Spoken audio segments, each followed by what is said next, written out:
कर्जत पंचायत समिती निवडणुकीत परिवर्तन विकास आघाडीने जोरदार मुसंडी मारत सत्ता काबीज केली आहे. पंचायत समितीच्या 12 जागांपैकी तब्बल 10 जागांवर विजय मिळवत आघाडीने निर्विवाद यश संपादन केलं.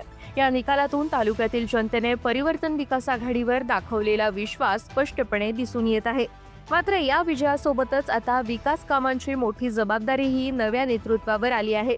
दरम्यान राष्ट्रवादी काँग्रेसच्या नमिता सुधाकर घारे या कर्जत पंचायत समितीच्या सभापतीपदी विराजमान झाल्यात, तर चित्रा जगदीश ठाकरे यांनी उपसभापती पदाची धुरा स्वीकारली आहे. 11 मार्च रोजी राष्ट्रवादी काँग्रेसचे प्रदेशाध्यक्ष सुनील तटकरे यांच्या उपस्थितीत कर्जतमध्ये झालेल्या कार्यक्रमात सभापती व उपसभापती पदग्रहण सोहळा पार पडला.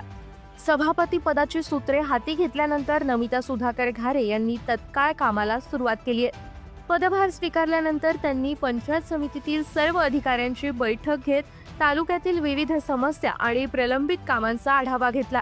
नागरिकांच्या अडचणी प्रलंबित राहू नयेत, त्या लवकरात लवकर मार्गी लावण्यासाठी प्रशासनाने तत्परतेने काम करावं अशा स्पष्ट सूचना त्यांनी अधिकाऱ्यांना दिल्या.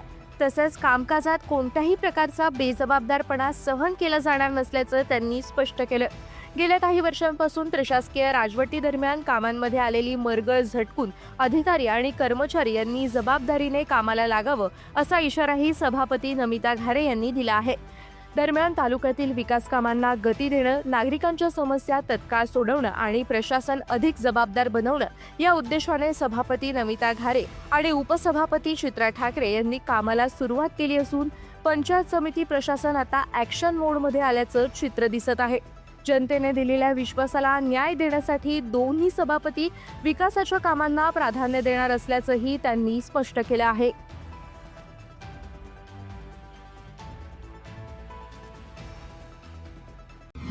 आपल्या परिसरातील ताज्या बातम्या आणि घडामोडी सर्वात अगोदर पाहण्यासाठी कर्जत अपडेटला सबस्क्राईब करायला विसरू नका.